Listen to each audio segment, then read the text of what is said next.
Matapos ang halos 7 taon, pansamantalang nakalaya na si dating Senador Laila de Lima matapos payagang makapagpiyansa. Pariyan sa huli niyang kaso kaugnay sa bentahan umano ng droga sa bilibid noong Justice Secretary pa siya. Balitang hatid ni Chino Gaston.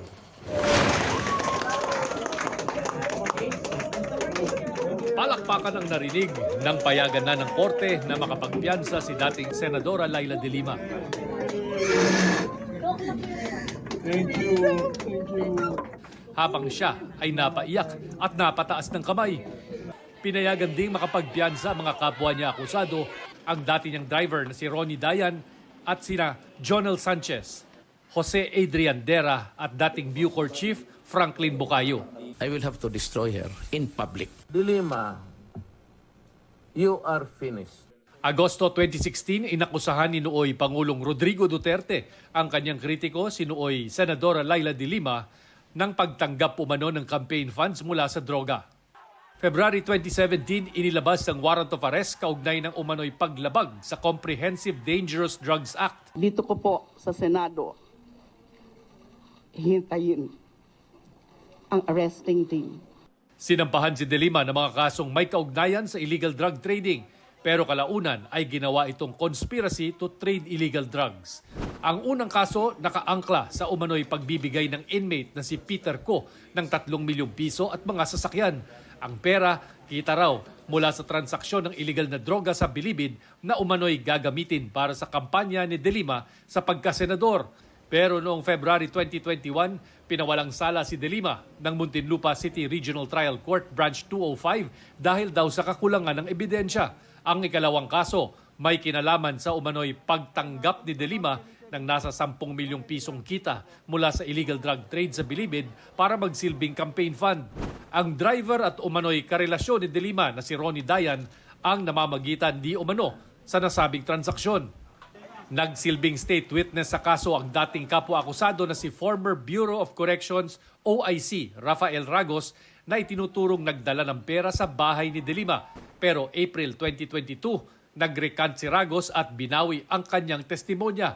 Anyay, pinilit lamang siya ni Nooy Justice Secretary Vitaliano Aguirre na idamay ang dating senadora, bagay na itinanggi ni Aguirre. Bago niyan, nag-recant din ng kani-kanilang testimonya sina Dayan. May 2023, ipinawalang sala sina de Lima at Dayan ng Muntinlupa RTC Branch 204 kaugnay sa kaso. Bagamat naghain ang Office of the Solicitor General ng petisyon para mabaligtad ang desisyon. Ang ikatlo at huling kaso tungkol sa umano'y pakikipagsabwatan para sa malawakang bentahan ng droga sa bilibid noong Justice Secretary pa si de Lima.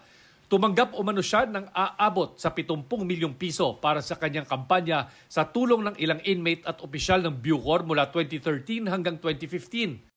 Sa mahigit 6 na taong pagkakakulong sa Campo Crame, hindi natigil si de Lima sa pag-iit na inosente siya sa mga paratang. Sa kanyang desisyon, sinabi ni Muntinlupa RTC Branch 206 Judge Hener Hito na dapat payagang magpiyansa sina de Lima at iba pang akusado dahil bigo ang prosekusyon na mapatatag ang sinasabi nitong pagiging guilty ng mga akusado. Pinayagan silang makapagpiyansa sa halagang 300,000 pesos. Pinapasalamatan ko rin po si Honorable Judge Hener Hito sa kanyang katapatan sa batas at sa hustisya. Nagpasalamat din si de Lima sa Marcos administration dahil sa paggalang sa judicial independence. Ibinalik pa muna si de Lima sa Camp Crame mula Muntinlupa City para maproseso ang kanyang pagpiyansa. Bandang alas 7 ng gabi, lumabas na siya sa PNP Custodial Center. Sa press conference, sinabi ni de Lima na sa kabila ng pighati at paghihirap na dulot ng anyay pagbaluktot sa mismong batas at prosesong ipinaglalaban, patuloy siyang nananalig na darating ang panahon na mananaig ang katotohanan at tunay na katarungan. Not only did I survive all these years of persecution and unjust detention, I came out stronger than ever, with an even stronger commitment to truth, justice, human rights, democracy, and the rule of law. First, yung message ko kay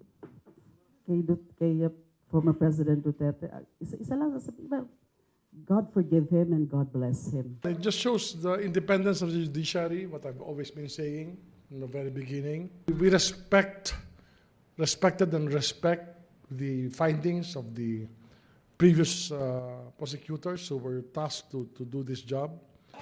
Kinukuha pa namin ang panig ni dating Justice Secretary Vitaliano Aguirre III na siyang Justice Secretary ng sampahan ng drug cases si De Lima. Si Senator Bato de la Rosa, na kilalang kaalyado ni dating Pangulong Duterte, sinabing nirerespeto niya ang mga desisyon ng korte pero nagtataka raw siya. I cannot really say with certainty na mahina yung kaso because it withstood the time of President Duterte's term. Ito na ngayon, dandahang nadidismiss at saka nabibigyan ng bail. Hindi ko masabi. Sa isang pahayag, sinabi naman ni Salvador Panelo, dating miyembro ng gabinete ni Duterte, na hindi pa napapatunayan ng mga nag-recant na pinwersa silang tumistigo. At kahit hindi isama ang kanilang mga testimonya, aniya, may malakas na ebidensya pa rin nagpapakitang guilty beyond reasonable doubt ang akusadong si De Lima. Chino Gaston nagbabalita para sa GMA Integrated News. Mga kapuso, para sa mga maiinit na balita, mag-subscribe sa GMA Integrated News sa YouTube. Sa mga kapuso abroad, subaybayan niyo po kami sa GMA Pinoy TV at sa www.gmanews.tv.